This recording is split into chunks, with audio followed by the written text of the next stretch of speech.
ମୁଁ ଆଜି ପଢ଼ଉଛି ଷଷ୍ଠ ଶ୍ରେଣୀର ବିଜ୍ଞାନ ବିଷୟ ନାଁ ହେଲା ଜୀବ ଜଗତ ପାଇଁ ବାୟୁର ଆବଶ୍ୟକ।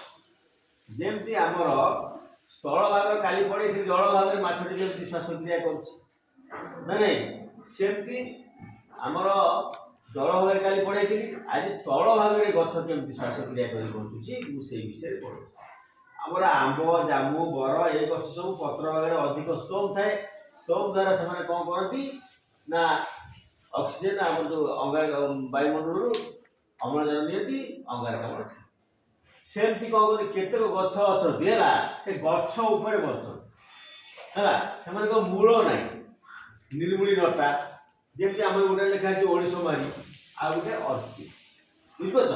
ଏ ଗଛ ମାନେ କ'ଣ କରନ୍ତି ନା ଅନ୍ୟ ଗଛ ଉପରେ ରହିକି ସେମାନେ ତାଙ୍କର ଡାଳ ବା ଚେର ତଳକୁ ଲଗେଇ ଦିଅନ୍ତି, ସେମାନେ ଶ୍ୱାସକ୍ରିୟା କରନ୍ତି, ତାଙ୍କର ଖାଦ୍ୟ ଖାଇକି ସେମାନେ ବଢ଼ନ୍ତି।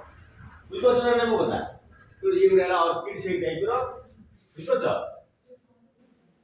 ଇଏ ହେଲା ଅର୍କିଡ୍ ଗଛ ହେଲା, ଏମିତି ରହିଥିବ ହେଲା, ତାର ଏଇ ଯେଉଁ ଚେର ଫେର ଅଛି, ଆ ଦ୍ୱାରା ସେ ବାୟୁମଣ୍ଡଳରୁ ଅମ୍ଳଜାନ ଗ୍ରହଣ କରିକି ଅମ୍ଳଜାନ ଛାଡ଼ି ସେ ବଞ୍ଚି ଚାଲେ। ସେ ଗଛ ଉପରେ ମାଡ଼ି ଯାଉଥିବ।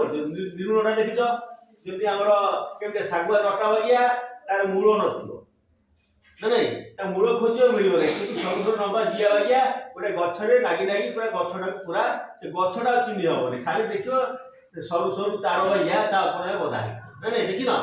କୋଉଠି ଦେଖିଛ ସବୁ? ଦେଖିଲ ଏଇ ବଣ ବୁଦା ଭିତରେ ଥିବ, ଦେଖିବ ହେଲା, ସେମାନେ ହେଲେ ନିର୍ମୂଳି, ତାଙ୍କର ମୂଳ ନାହିଁ। ସେମିତି ଆମ ଓଳିଶମାରୀ ଗୋଟେ ସେଇ ଟାଇପ୍ର ହେଲା, ବୁଝିପାରୁଛ? ମୁଁ ତମକୁ ଚିତ୍ର ଦ୍ୱାରା ଦେଖେଇ ଦେଇଛି। ଏଇଟା ହେଲା ଅର୍କିଡ୍ସ, ଏଇଟା ହେଲା ଓଳିଶମାରୀ। ତେଣୁ ଆମର ସ୍ଥଳ ଭାଗରେ ବୃକ୍ଷ କେମିତି ଶ୍ୱାସକ୍ରିୟା କରେ ତମେ ବୁଝିପାରିଲ।